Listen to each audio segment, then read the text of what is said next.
I'm Darren Morton. I'm Simon Matthews. This is Lift.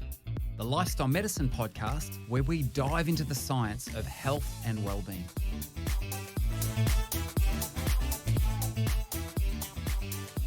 Howdy, brother Simon. You are there in a jumper and I'm not.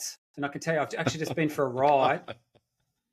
I like warm weather, but I went for a ride just today. I normally go early and I organised to meet a friend at 11 a.m. instead. And even before we started, I thought this was a bad idea. So it's hot in Australia at the moment. It looks like it's not so in your part of the world.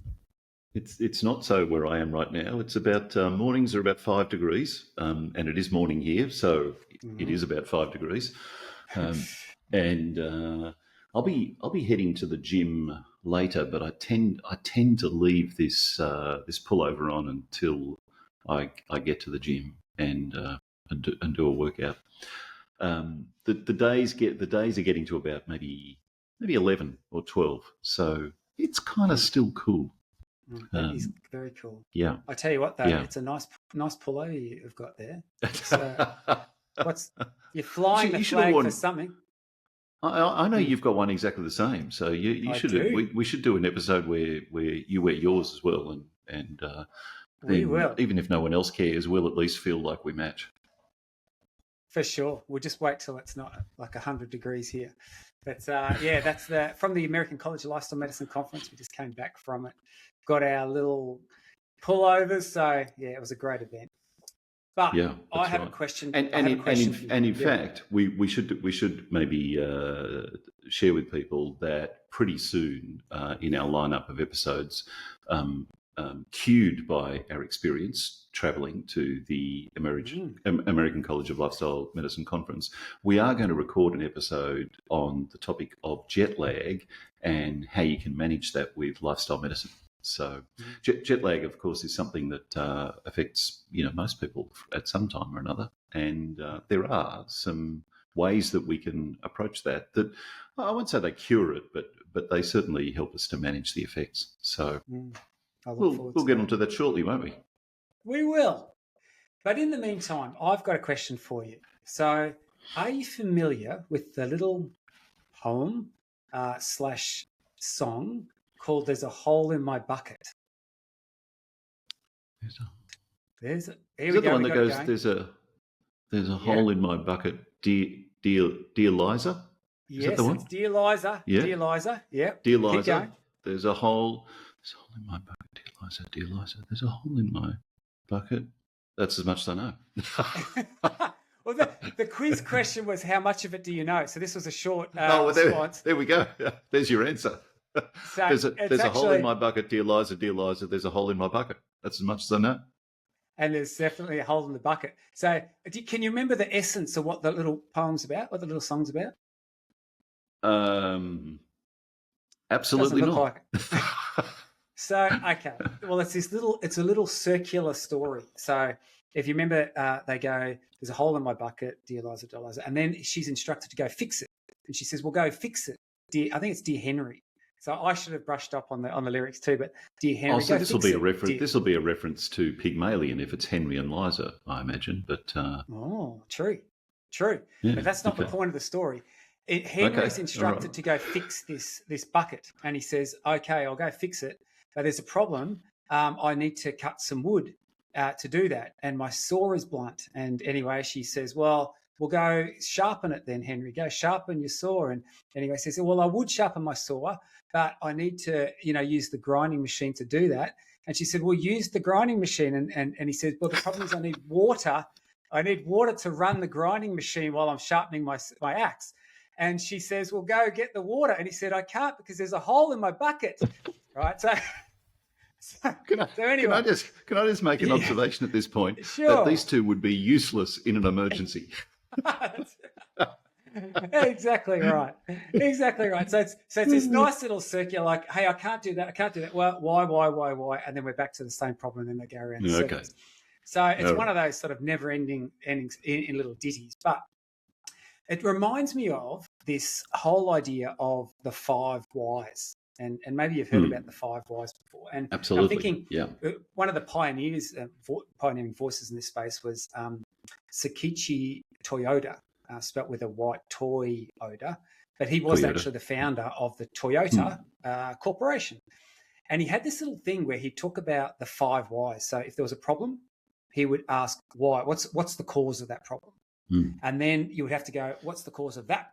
And then what's the cause of that? And he ascertained that if you asked 5 times, like the why, what's the cause of that? What's the cause of that? You actually got back eventually to the root cause of it all. And there's real, it actually, I have flashbacks when we talk about why questions to my kids. They go through that age, that period where there's just those incessant, but why? But why? And it's highly frustrating. But obviously for them, it's a great educational experience as they try and get to the nuts and bolts of what really matters. Well, I would like to apply the 5 whys to this whole idea of the poor health of people. Right? So we know that today, and I'm actually, by the way, I want to acknowledge Professor Gary Egger here, he published on this topic. And Professor Egger was an epidemiologist who are in the business of asking the whys. They're trying to get back to the root cause of what these things, what drives this particular thing. So we're going to start. Our starting point is the poor health of people, right? And today, the predominant cause of the poor health of people, in fact, the number one cause of morbidity and mortality is actually chronic disease. Okay, so what the epidemiologist would start with that point and say, okay, well, chronic disease is our major problem today for the health of people. What's the cause of that? And when you step back one level, you come up and obviously what starts to emerge is these risk factors. And we would refer to these as, sort of biometric risk factors. So we talk about things like, high cholesterol levels, hot insulin resistance, metaflammation was one of Gary's terms that he'd use. Obesity might be considered one of those risk factors or those markers as well. But then you ask, of course, what's the cause of that? And we're stepping back to sort of more distal causes. And what we know, the cause of these sort of biometric risk factors are things like overnutrition, inactivity, high levels of stress. And so we would then ask, well, what's the cause of that? The next why. And it's the modern lifestyle that drives these things. And so we come back to, okay, what's the modern lifestyle, which is leading to these changed behaviours, which influences our biometric risk factors, which leads on then to these diseases. But then you can ask the question, and the epidemiologists do, what's the cause of that? And the cause of the modern lifestyle is actually economic growth. And so it's quite well constructed within the sort of epidemiological literature that the root cause of the poor health of people is actually economic growth. And what's quite interesting, there's some really fascinating studies, for example, in World War II, where they have communities where, for example, the army would come in and take all of their resources. So all of a sudden, these communities, they didn't have fuel to drive their vehicles or use their manual labouring tools. So they'd have to work more manually. They'd have to grow their own food because they couldn't purchase it. So, and what you actually see is that downturn in economic growth actually would result in improvements in their chronic disease markers and metrics, which is really quite fascinating. So there's this it's a really interesting sort of why. If you step back, the root cause of chronic disease and the poor health of people is actually the economic growth. But intriguingly enough, yes, do you want to comment on that? Yeah, there's a couple of things that are coming to mind as we have this conversation. The first is I'm going to say I'm not a fan of the short phrase root cause. And the reason I'm not a fan is because when you use that phrase, it cues you to look for one thing. And one of the very early in my career as a psychologist, I undertook training in what's called systemic family therapy. And anyone who's a family therapist or couple therapist will be familiar with that. But the point of the systems training is developing an appreciation of the circularity of systems and the multiple the multiple causality of whatever it is we observe. So I much prefer, if we have to use a phrase like that, I much prefer root causes, which makes us look at each layer for more than one thing and not just that singular explanation. The other reason I don't like it is because sometimes you can convince yourself that you've got back to the beginning and maybe you haven't. So the question that's now on my mind is, but what's behind economic growth? And you might say capitalism, and then we get to another question. So what, how come capitalism is a thing, and what else might there be to explain the economic growth factors? And it sounds like maybe this is where we're going. So, and that's where you've jumped the gun. I'll keep quiet at this point. No, but I love that. I love that thinking. So hold this thought for a moment before we get to that the root causes, or if we sort of trace back and ask the whys, economic growth actually leads ultimately to the poor health of people. But let's apply that same paradigm to the poor health of the planet, because we know the planet's not doing well at the moment as well. And so we have this, in humans, we're seeing this sort of biological pathology, but in the planet, we're seeing this sort of ecological pathology, manifesting as, natural disasters and all the rest of it. And so you ask, well, what's the cause of that? And you actually can follow and trace back a very similar pathway to human biological pathology. And so, for example, one step back, what we would say is there are actually risk factors, and they're not biometric like in our body, but they're ecometric risk factors within the planet that are leading to these poor things. So, for example, I'm talking about global warming. I'm talking about climate sea change, temperatures and temperature, rising carbon levels, which have sort of increased 40% or so in the last 3 decades or 4 decades. But then you can say, of course, just like we asked for humans, well, what's the cause of that? Well, it's actually things like overproduction, right? So just like in humans, we're talking about overnutrition. From a planetary point of view, we're talking about overproduction. We're talking about pollution. We're talking about resource stress as compared to sort of psychological stress in humans.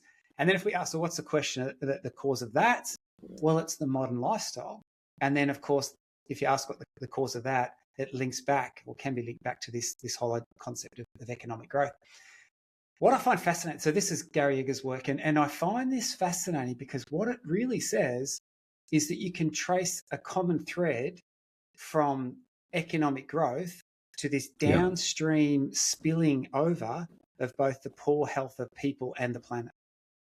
And so I find that so we're connected, so all of a sudden it's this sort of scientific construct for thinking about this idea that the poor health of people and the planet is intimately connected, because it actually can flow out of a common causality, if you like, this economic growth thing.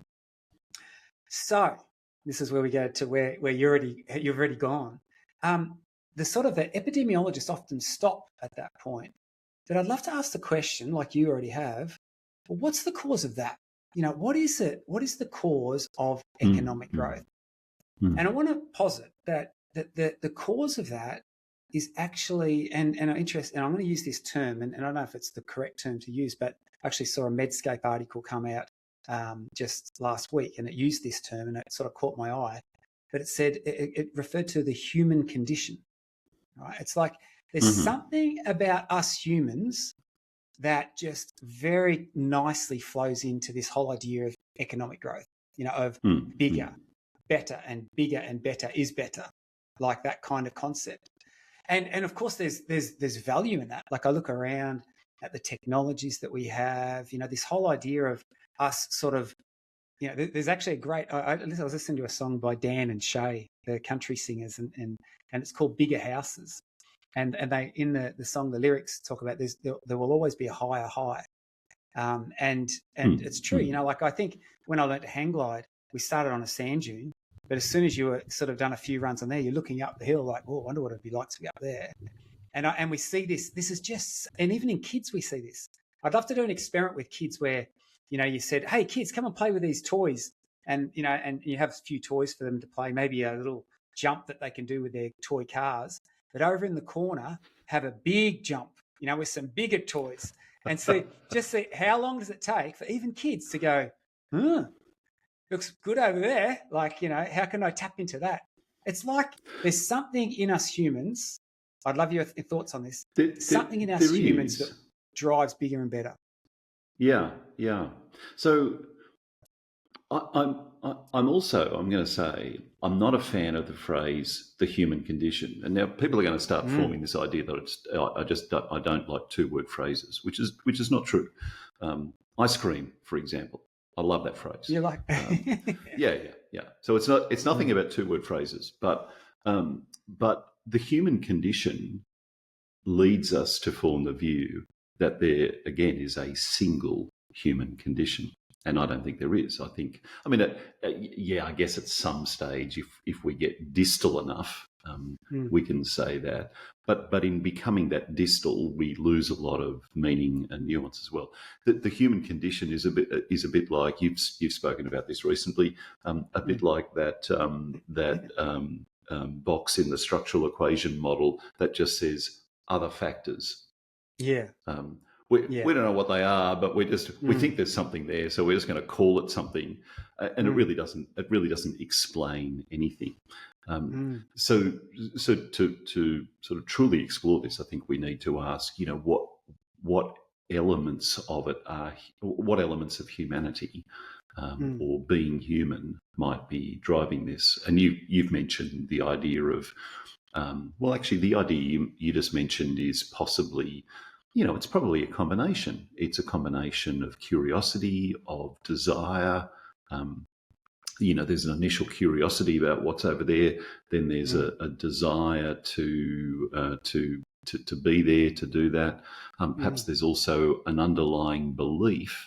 Then we can ask, why is that desire there? Well, the desire might be there because there's an underlying belief that this will help me do or be something that I see as useful or desirable in turn, and so on.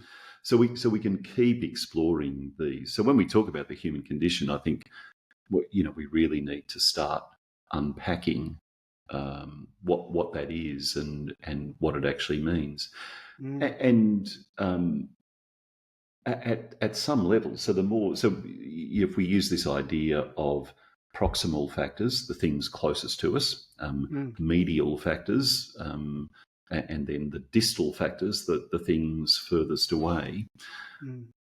Most of the time, the distal factors, at least in my experience, often end up strongly weighted towards beliefs and attitudes.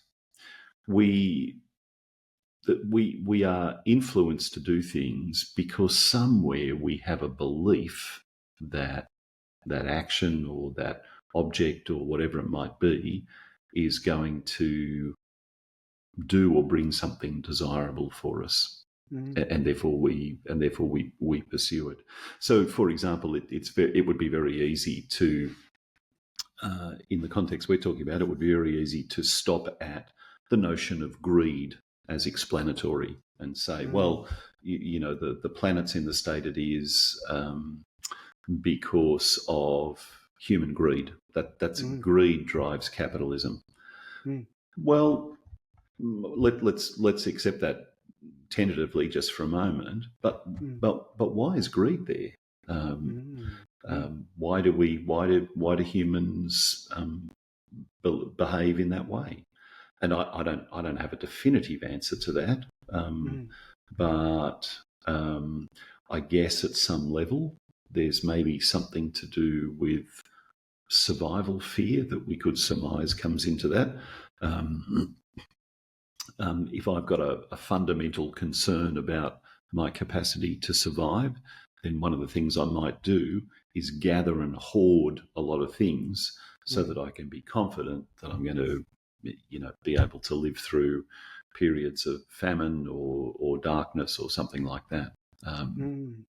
It's all that happens really is we just keep ending up asking questions, which is, I've got to say, is kind of the way it should be, I think. I think so. And, I love some of the words you've used there, and particularly one that I'll hone in on, desire. Because desire probably is one of the things that we're there's a lot of pointing to. In fact, and I self-declaring, I sort of come from a faith background. I'm interested very much in philosophical and spiritual, insights and that. And I look at, and what you see in a lot of faith traditions, they're trying to address this and trying to make sense of this whole idea of where does that come from? Where does that desire come from? Where does greed come from? And by the way, I do agree with you. I think that humans, probably unlike any other species, have this ability to look ahead, and with that comes two great things. One great thing. One is the ability to dream and to plan and to do remarkable things. The other flip side of it is to worry, and worry's been described as the greatest cause of human suffering. And maybe that's what drives us. Well, we need to hoard things up. We need to store up so that just when the hard times come, because I can, sort of hallucinate that will happen because we're pretty good at doing that. That therefore I feel safer. But it is interesting. Many faith traditions try and speak to this whole idea of desire and greed in particular. And I look at in Buddhist tradition, there's this whole idea of not holding too tightly to things. So it's not like don't hoard, don't. Within sort of the monotheistic religions, even the Genesis story is this story of basically God saying to humanity, "Hey guys, don't go that pathway. Don't want more. Don't think you want to be like a god, because I'm telling you, if you go that pathway, it's going to end up in your ultimate demise." And not making a judgment call here. I'm just saying cause and effects. This is the direction it's going to go if you pursue this insatiable pursuit of more. And so, and also in those religious traditions, that both the monotheistic traditions and other traditions as well, there are ideas that actively push against that. Against the idea of greed. So there are, for example, there are values and morals coded into those traditions to do with generosity, to do with giving and sharing what you have, which is kind of the it's kind of the antithesis of greed, isn't it? The idea that right. I might share out of what I have. And in fact, some of those traditions, and I'm thinking about a particular story, which I think appears in one of the New Testament Gospels, and I can't immediately think which one. Maybe it's several. The story of an elderly woman who has very, very little. Nevertheless, she shares some of what she has. So those ideas are kind of there's obviously historically been for many millennia before you and I turned up to do a podcast on it. There's been this kind of reflection on who we are as human beings and how that both helps and hinders us, and what are some of the choices that we can nevertheless make despite those tendencies to live and I like that good and fruitful and productive lives. Yeah, and I think that word tendency, because I wrestle with this myself, right? I'm in this interesting scenario, right, where I've tried to be more moderate, right? There's actually an interesting word that was used about 150 years ago amongst the modern health reformers. They often talked about, they use this word abstemiousness, and basically what it meant was everything in moderation.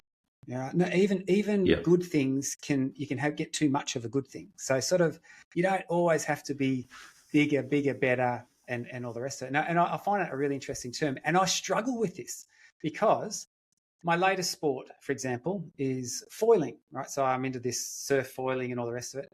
And I get a foil and I go, this is great. And then I go down the beach and I look and there's a guy with the new foil and he says that it's about 20% faster. And I'm like, this is it. Like, this is how bad I am, right?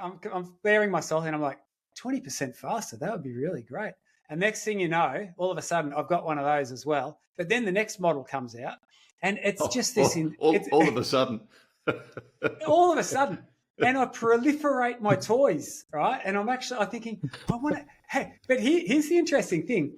Sometimes it actually detracts from my quality of life, because now I go down to the beach and I go, which one should I be using? Oh, if I go out and it's that, and then I'll have, whereas when I had one, when everything was in moderation, it was actually a simpler existence and it was happier. So I'm wrestling with this idea of, what is enough? Yeah.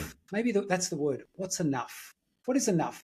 Yeah. Not to take away from the fact that, the humanity's ability to think and dream and pursue, that's a beautiful thing. Like, and you talk about capitalism, it achieves good things, but unbridled capitalism, well, it can get ridiculous too, can't it? Like, where is that? Absolutely. I don't know. Yeah. Where is that happy ground? I've actually now, Yeah. I'm now the wellbeing ambassador / advisor for some over 55 lifestyle villages. And it's really interesting. I go to and visit these sites, and I need to ask a question. I need to ask a question here, and I hope you don't think I'm out of line. Do you actually have any professional and real life credibility as an over 55? Hey, no, it's 55 and over, and I qualify. I'm 55. Okay, all right, okay. So there you go. Continue. Oh, that's okay. I just want to make sure you got the qualifications for this. I'm credible. I'm credible. I fit the demographic. But what's so fascinating for me when I visit these sites and I chat with some people, and the residents in there, and there's a really consistent story that I hear, and that is that, listen, we were in a big house. We had all the bells and whistles. And you know what? We actually just thought, we're banging around here. The kids have gone. We're empty nesters. What do we do? And then it was a big decision, but we decided, and they often use the term, didn't downsize, they right-sized.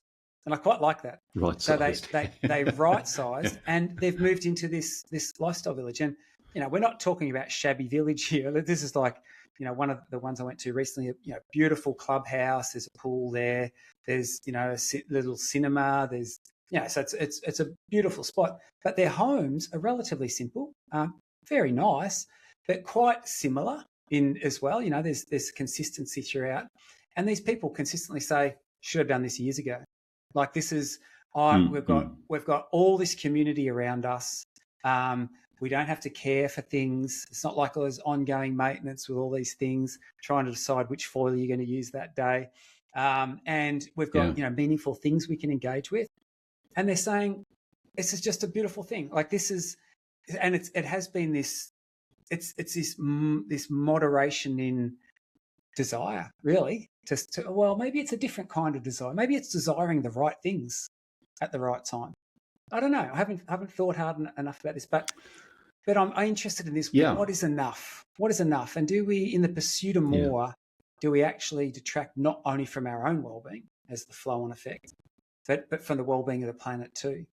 And maybe we could do a whole lot of good if we went back and did a bit of a self-examination there, and as a collective, and explore that question of, what does enough look like? Lift is supported by the Lift Project, an educational adventure where you learn science-based ways to lift your mood and your life. The Lift Project is lifting lives around the globe, in healthcare settings, workplaces, schools, universities and communities. To find out more, visit theliftproject.global. It's intriguing to me that amongst young people, this is, and I'm not, advocating any particular sort of philosophical viewpoint or whatever, but do you know that there's increasing interest in communism, believe it or not, amongst young people, because they're seeing it as a different way that is a little bit more appealing to some of them than unbridled capitalism. And once again, I'm not making a commentary on whether that's a good or bad thing, but it interests me that there seems to be this, in I see at both end of the spectrum, people starting to ask this question of, well, what is enough, and what does the collective good look like, and how might we really wrestle with that question of enough? What is enough, and how our desires play into that, and and make it hard to negotiate that question. Yeah. The for me, the most important and the most valuable part of this is not the destination, but the journey. The process of taking the time to reflect in this way and to keep asking those why questions,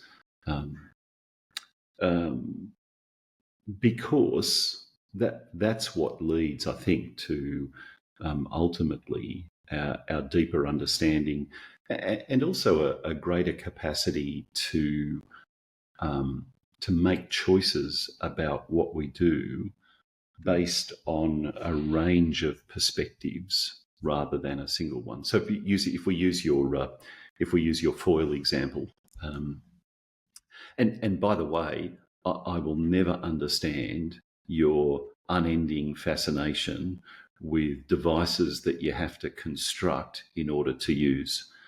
So I have a pilot's license and a boat license. I like to get in a plane where the wings were bolted on in the factory. I like to get in a boat where the hull was constructed and the guts of the boat were put in the factory, and just go. You turn up and you like to assemble some wings on the edge of a cliff and jump off. You get to the water's edge, you want to put this on a little plank of something and hope it all hangs together while I do not get it. But I'm seeking counselling for it, by the way. You essentially made your choice about buying a new foil simply based on speed. Oh, that one goes 20% faster. I want that.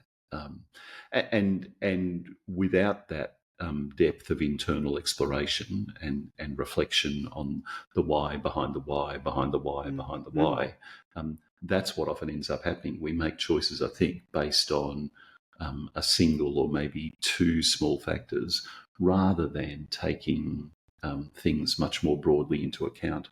And by the way, this idea is directly applicable in behavioural change, in lifestyle medicine and healthcare as well, for many of the same reasons. So when and you can probably imagine this yourself, when someone turns up to see a physician or a psychologist or a dietitian or whoever it might be, and they begin with something like, "Oh, I've got to lose weight.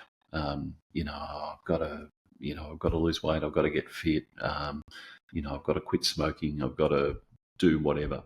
Very often, the clinician or the practitioner goes straight to a discussion about, well, let's talk about what you can do. You can eat more broccoli, or walk 8,000 steps a day, or whatever it might be. In other words, they're starting to talk straight away about strategies. Now, at some level, that makes sense because, at the end of the day, if you want a change to happen, you've got to do something differently. But there's a really important discussion that I think almost always needs to happen in healthcare, at least when we're talking about behaviour change of that sort, prior to that. And that discussion begins with the question, why? Or if you want a different version of that, what makes that important to you right now? And when we ask the question of someone, well, what makes losing weight important to you right now? The response might be, because I'm just so sick of being overweight. And what's leading to that for you? Well, I want to be able to do the things that my friends are doing. And what's important to you about being able to do the things that your friends are doing? well, every weekend they go out and have a great time and I just can't participate because I feel overweight. And what would it mean to you to be able to join with them in that way? Well, my relationships and so on.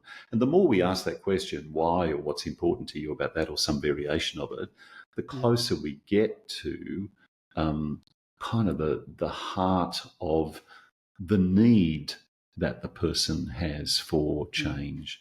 Not just the superficial urge or impetus to change, but the really deeply encoded need that might drive that change. And that's very important in behavioural change because need and motivator are essentially synonymous with each other in this context. If I talk about a need that I have, I'm also describing what's going to motivate me to go after something, to do something.